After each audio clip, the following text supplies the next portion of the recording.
Welcome back, everyone, to the After the Scales podcast presented by DJD Graphics, episode 51. I'm Jacob Dove of Phenom Motorsports, along with Shaun Blight of the Canadian Racing Tours. On today's episode, we have the sprint car driver, the number 3Z out of Jonestown, Pennsylvania, BROCK ZEARFOSS, joining us. Brock, thanks for coming on the podcast. Yeah, it's always good to talk to you guys. This year's finally over, but it's still going for me. So we're running around with our heads cut off here, getting ready to go to Australia here in a couple of days. So making sure everything's good to go for them, and just go enjoy myself in some warm weather. Yeah, you're going to be heading out to Australia to race, but we wanted to congratulate you. About 3 weeks ago, you got the win at BAPS Motor Speedway. That was a pretty cool racing deal there. Just talk about, that race in itself, what you've been doing to prepare for Australia, and what you're going to carry over into the 2025 racing season. Yeah, obviously, BAPS was really good for our team. It was nice to finally get a win. We struggled last year pretty good. It was pretty difficult, but, we had some crew changes and just some bad luck in general. And, we finally had a good night where everything, was put together the way it should have been. And, actually we blew a rear end in hot laps, and which was our qualifying as well, but we were able to get a lap in, and it was a solid lap to put us on the front row of the heat race. And, we had some luck on our side. Obviously that was a little bit of bad luck, but it happened when it did. So I guess you could chalk it up to good luck, but it was just one of them nights where it all went right. And, we earned it. It wasn't really given to us. There was still really good cars there. And, it was just what our team is capable of doing. It's just, you have to have that luck and your night to go the way it did. And, with Jim Shuttlesworth helping us there at the end of the year, it was really good for our team to have that missing piece to the puzzle. There since I think May, I think it was just me, Mike, and Matt traveling up and down the road and kind of making my own calls and working with the boys and just trying to work together. But we're missing that one extra guy, and that just would allow me to race and drive. So it's tough on the Outlaw Tour to run with two guys, much less have a guy, or much less have to make your own decisions or be a part of that and take your focus away from what you need to do on the racetrack, which is just drive the race car. But it worked out for us that weekend. It was really good. It was heavy equipment loaders night, so our partners were there with their families, so they got to see the win. BAPS Auto Paint and Supply and is sponsor for the track, so they were there. They had their kids there, and it was just really good for us to race in front of our partners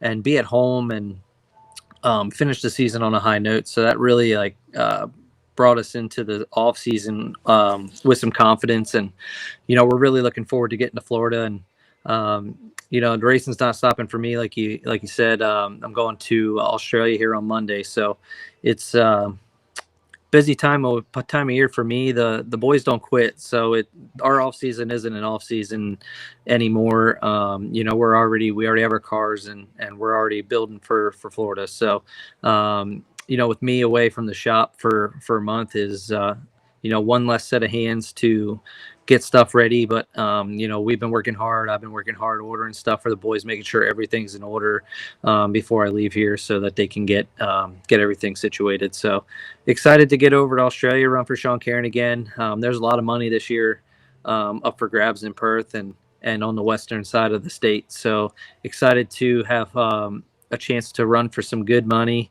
And Sean's equipment is immaculate, so very excited to get over there, see my guys over there. I know they're excited to have me over and win some races.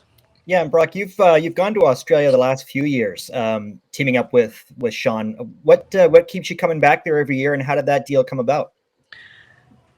Yeah, obviously, anytime you get to race is fun, but the whole deal was kind of crazy how it happened. My first year was actually COVID. It was just me and Linton Jeffrey that went over, and Linton actually called me out of the blue. I've always wanted to go to Australia to race at some point in my career.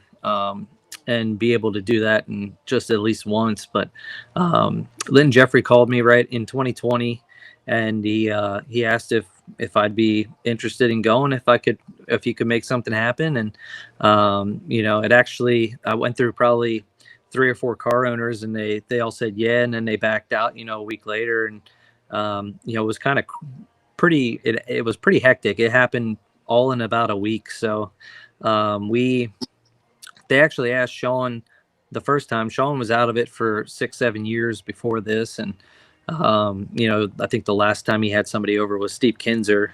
So I knew he had good equipment. He's always had good drivers. Heard a lot of good things about Shaun. I really didn't know anything about him, but the things that the people were telling me as I was searching for a ride,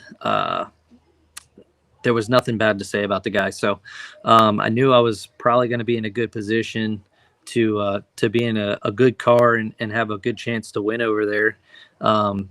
But he actually said no the first time. He wasn't really sure if he wanted to get into it. And we went through about 2 or 3 more teams who said they were going to do it, and then they backed out. And they asked Shaun one more time, and he really didn't have much equipment. All his stuff was outdated, and he just, with being out of it for 6-7 years, I mean, your stuff just, gets old. I mean, it's the technology has grown over the past 10 years. And, he didn't have a motor. He just had 2 cars there, and not even 2 cars. He had 1 car. And, he kind of looked in the shop, seeing if he had some stuff. He needed to buy some things, but he said we could do it. And, but if he was going to do it, he was going to do it right. So I actually talked to him for 15 minutes on Thanksgiving, and kind of just told him a little bit about myself. He was kind of doing a little research here, trying to figure out who the heck I was. And we talked for, like I said, 15 minutes, and then he called me back about 20 minutes after that and said we're going to do it. So he went and we got plane tickets and all that stuff all within a day, I guess. And I actually left, I want to say 6 days later, and ended up sitting in a hotel in quarantine for 14 days because that was when all that stuff was going on. And that was kind of miserable, but it was all worth it in the end. And it was actually just me and Lynn Jeffrey that got over there. There was a lot of stuff involved, a lot of, begging for the government to let us over, and a lot of visas and permission from everybody just to even get me over there. So we sat there 14 days and finally got out. And that was the first time I ever met the guy. And he picked me up from the hotel. We went to the shop. He had one car that was a Kinzer car. It was a 2008 Maxim. He went and bought a motor, a good used motor. And my spare car was actually Steve Kinzer's Bad Boy Buggy's car with the same engine that he had in it the last time he raced there. So still has Steve's seat in it, which that obviously wasn't going to fit if I needed to run that. But yeah, it was just good. I mean, Shaun and his family have been amazing to me, and very thankful that they put in the effort and the time to get me over there in 2020. And 21, we actually, the government actually just messed around way too long for our visa stuff, and actually didn't get to go over in 21. But the past 2 years here, gone back over, and Shaun is, like I said, their family has been welcoming. They treat me just like one of their own, and that makes life easy, especially when you're over there for a month and a half. You're 11,000 miles away from your family, and to be able to have them bring you in and treat you like their own, makes life easier when you're that far away. So it's really cool to see how many great people there are in this world everywhere. We were complete strangers, and he just welcomed me right in his house, and we won races, and it's been fun. He's hooked again, and he's got that itch. So we're ready, and we're geared up better than we ever have been so far to try and win this big races that are coming up.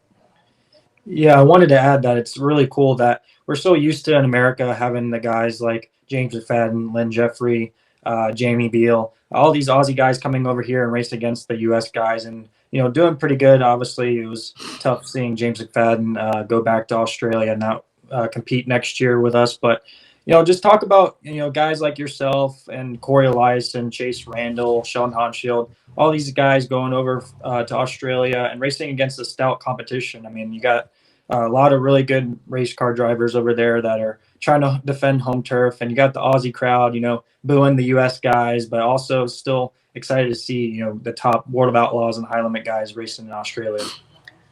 Yeah, I mean, it just adds to the competition level that is over there. Just in the 3 years that I've been going over, the guys there have gotten way better. They've stepped their game up, and there's no shortage of money or talent over there, that's for sure. And they learn a lot when we come over there, just as much as we learn a lot on them types of racetracks. And I feel like that was kind of a big thing for me, was to get over there on the smaller stuff. The Perth Motorplex is the biggest racetrack they have in the country, and it's still one of the smallest tracks that we race at over here. So I get to race on some smaller stuff and some short track stuff that we have here, which helps me in the long run. I grew up racing at Port Royal, Williams Grove, big half miles, and the 3/8 and smaller really wasn't in my cup of tea. So it helps me to go over there and race and just be comfortable and figure that stuff out for when I come over here. And I can put what I learned there to use here and try to be successful here too. So it's definitely not easy over there. It's just as hard as it is here, if not maybe a little bit harder. But I think they enjoy when we come over, especially the Outlaw guys or just anybody in general from America,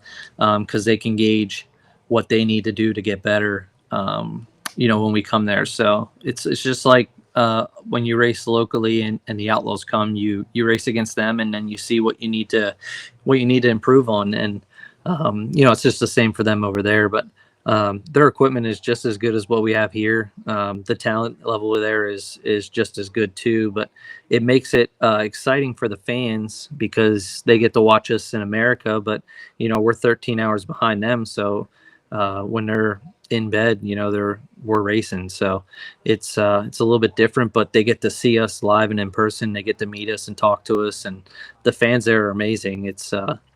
It's really cool to see how, when you go there, how much they embrace you being there and how appreciative they are that they get to see you, and makes you appreciate the sport and makes going over there really enjoyable. It's you never know what to expect when you go to somewhere foreign or just a different part of the country, how they're going to be, how the lifestyles are, just everything in general. And they're just a bunch of laid back people that like to drink beer and have fun. It's really cool over there. I've never met a bad person there, so it makes you want to go back more each year and just to see them people, and it makes you feel really appreciative of what you do. And you kind of touched on it. I wanted to ask you about it. How important is it for you personally just to keep yourself fresh? I know a lot of guys maybe want the time off away from racing, but you seem to be looking for races no matter where they are if there's a break in the schedule. So how important is that to you? I feel like anytime you can be in the seat, that's important. The way the way the competition is, the way everything is going here the past few years, any advantage that you can get is important, whether it's in your car or being in the seat. It's nice to take a break and unwind a little bit, but if you can stay in that race mode and stay where you need to be, it does take you a race or two to get back into it. If you take some time off, especially down in Florida, it takes a little bit to get back in your rhythm. And I feel like if you can continue to race, even though I'm going to an island in wherever it is, the southern hemisphere, and it's 100 degrees every day, there's beaches and everything, I'm there to do a job and race and win races. So I keep that mentality, and I think it keeps you in that groove to come home and be on kill right away. You can't let up, whether you're there. You can't let up an inch here, because they'll just take advantage of it. And if you can stay in that mentality and keep in that race mode, you have such a better chance of winning. The first night out. So obviously this is what I do for a living. So and if I can stay into that mode, and it's nice to relax, which I get to relax a little bit there, but I'm still out in the shop every day working on the car, doing stuff like that. I'm the sightseeing stuff. I did that the first year I was there, and got that out of the way. So it's strictly business now, but there's still time to take time and relax a little bit. Obviously you go over there for the holidays and stuff like that. So you have a day or two off, but then when you get into racing, it clicks off, and next thing you know, you're going home. So it is a really great trip. It's nice to kind of unwind a little bit, but I really enjoy being able to race and actually seeing a different part of the world. And that was actually my first time flying international over there. So it was a whole trip for me in 2020. Now it's just kind of my winter trip now. So wish it was a little bit closer, but we'll take the 25-hour flight. And looking back on your 2024 season with the World of Outlaws, you had 1 top 5, 17 top 10s, and you finished 9th in the points. What are some goals that you have for next year, and some adjustments that you kind of want to make, and some of the things that stand out as far as looking at the schedule for next year? Yeah, I mean, obviously the goal is to win races, right? But I think with having Jim Shuttlesworth on board, and having that missing piece, and we were improving our engine program this year, and we're putting the right pieces in place to get to that next step. I feel like our team it's not for lack of trying, but we're just that one tick off at the moment. And whether it's crew changes, just trying to get our engine package better, whatever it is there, it's that's just our missing link. And I feel like where we are right now, here at the end of the year, our engine package is in the right direction. It's a lot better than what it was at the beginning of the year, and we're going to keep working at it to get better. And we filled that missing hole that we were looking for. So, I mean, I feel like next year is going to be a really good year for us, and it's going to show the true potential of what our team can do. I feel like we should be a lot farther ahead than where we are, but good things take time, and it's a different deal here for us. I mean, just a family-owned team. It's hard to compete against the big money teams like Big Game or the 41, 17 guys like that. And that's not an excuse. I mean, we've beat them before, but to consistently be as good as they are, it takes a lot of time, and them guys have been on the road for forever. So, I mean, this is really only our fifth year that we would be running on the road. And I mean, it's just difficult to build a program and race 85 races against the best guys in the world, night in and night out. So we'll keep working at it. Like I said, I can't thank the people that stay behind us enough, that support us. And, my crew guys, Mike, Matt, even Jim, they have faith in us and faith in me, and we just keep continuing to build and stick together, and we all have the same vision. So we'll keep working at it. It's not easy, obviously, but I feel like we're going in the right direction, and we're getting a lot better here. So I'm excited to get next year going. I'm excited to get to Australia. I feel like the momentum that I had here is going to carry into Australia, and we'll be able to run good over there. So I have no doubt in my equipment there. My crew guys over there, Brent and Shaun, Kim, and everybody that helps out over there, they believe in me too. So it's going to be exciting here. I'm ready to get racing again. I've had maybe 3 or 4 weeks off, but I'm ready to get going again. I mentioned. All right, and this is the point of the show where we remind viewers to scan the QR code at the top of the screen. That'll take you to Brock's merch page. You can get awesome shirts like this one that I'm wearing here. Always like to help that out and help out the drivers. Brock, I don't think you've publicly announced your plans for next year, and I don't know if you're going to do it on our show, but I'll ask it anyway. Are you returning to the World of Outlaws next year? So I plan on making an announcement Friday. So keep an eye out at PRI. But yeah, I'm excited about 2025. I'm excited the way the direction that our team is going here. Like I said, we're getting a lot better, building our program. I feel like we're going to be able to compete for wins this year. So everybody that supports our team, all of our partners, they're behind us 110%. And that's what you need in a sport. You need people that believe in you and believe in your vision. And we all have the same vision. So we'll keep working at it here. Like I said, keep an eye out on Friday for an announcement. And I'm excited to get going. Well, I'm sure both me and Shaun are excited to see the announcement on Friday. We really appreciate your time, Brock. But before we let you go, we always do a DJD Gear rapid fire segment where we ask you 10 questions. Just come up with the first answer, and I'll let Shaun take it away. All right. Here we go, Brock. Who gave you the nickname the Jonestown Jet? I feel like that was Mike Batts at Linda Speedway, back when I ran micros back in the day. That's a long time ago. Who were some of your racing heroes growing up? I like Brian Monteith. He raced at Lincoln Speedway, and Jerry Parrish's 21. He was always called him the Edge, so he's always on the edge, making it exciting, and always wanted to race with him, which I did, and so I looked up to Greg Hodnett as well. I leaned on him, especially when we were starting to go on the road, and Greg. Why the number 3? 3 for Dale, bud. Love it. Raise hail, praise Dale. That's right. Favorite thing to order at Moose LZ's? I should say Brockbuster, but I'm a big hot wings guy. But everything. I haven't been there yet. It's on my list next year, though, for sure. Better let me know. Your best place to stop and eat when you're on the road? Anywhere that's open anymore. Everything closes so early.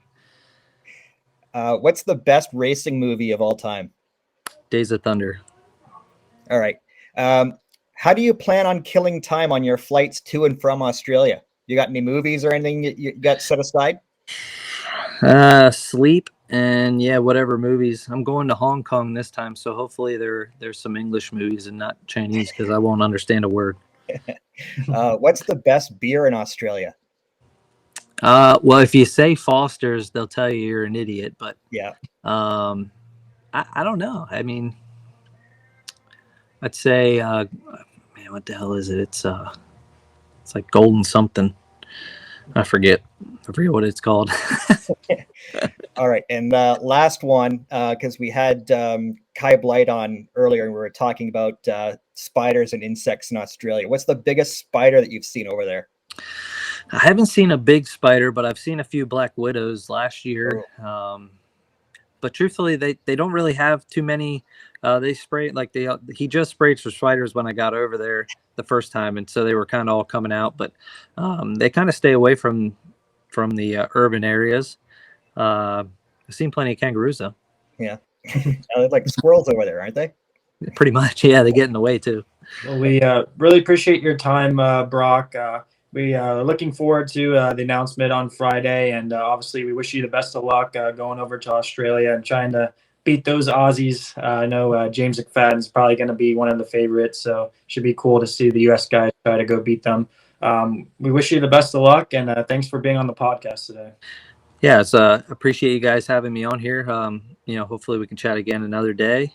Hopefully it's after we win some races here and we have some really good things to talk about. So appreciate you guys having me on. It's a great show. Look forward to talking to you again. Absolutely. Yeah. Best of luck, and we'll see you in 2025. All right, guys. Thanks. Thanks again to BROCK ZEARFOSS for being on today's episode. We really appreciate his time. We wanted to conclude today's show talking about something very exciting. If you follow along on our After the Scales Instagram and social media pages, we posted about our Christmas special that we'll be having. We're going to have some returning drivers coming on, as well as some new guests. So, Shaun, talk about some of the new guests that we'll be adding to the Christmas special here. Yeah, so we've got some familiar faces, some of our more popular guests. Also going to be joined by Kelly Hebing, who we had her boyfriend Joe Trenka on earlier this year, and he was great. Kelly's awesome. I've gotten to know her a little bit, so she's going to be a lot of fun. Jake Lutz, who runs the ROC and Wheelan Modifieds, he's going to be on. We were trying to get some guys from different racing disciplines to kind of balance it all out. Brendan Young from the 350 Asphalt Winged Super Modifieds is going to be coming on too, and along with Spencer Hughes, Devin Borden, Connor Morrell. We might have a surprise or two come on. We're also going to have Robert Clements come on. He's going to be monitoring our YouTube chat and Facebook chat. So if anyone has any questions or comments for any of our guests, feel free to drop in. We're also going to be maybe asking some questions like what your favorite racing moment was of 2024, any of your favorite events that you might have gone to. So tune in next Wednesday at 7 p.m. Eastern time. It's going to be a lot of fun. We're just going to have a bunch of guests come on with their favorite festive beverage in hand, as well as us. Just going to be kind of chill, talking about the racing season and plans going forward. So yeah, can't wait for that. It's going to be a lot of fun. Yeah, definitely excited to have this live Christmas special. So make sure to stay tuned to our social media to make sure you can join in and watch your favorite race car driver talk with us, kind of recap the season and what they're looking forward to next year. It's definitely going to be a lot of fun. I don't know about you, Shaun, but I'm definitely excited to ask Devin Borden if he was on the naughty or nice list this year. Yeah, we're just going to have to make sure that whoever is cooking Christmas dinner in the Devin Borden household, that he's nowhere near a grill or an oven. So if anyone knows about what happened with him this year, I'm sure we'll get into it. Devin's a pretty chill, funny guy. So he's, I know for sure he's going to have a drink in his hand. So we'll be looking forward to that. Yeah. So we really appreciate everyone for tuning in to this episode. We'll see you guys on our Christmas live special. We appreciate all the support, the likes, the subscribes, and the follows. And yeah, thanks for watching, and we'll see you guys in the next one. After the Scales is proudly presented by DJD Graphics. From commercial and personal vehicles to racing bikes and cars of all makes, models, and disciplines, DJD Graphics can fully customize your vehicle to suit your needs. For more information, contact Darren and visit his website at www.djdgraphics.com. Tell him Shaun and Jacob sent you to receive special rates.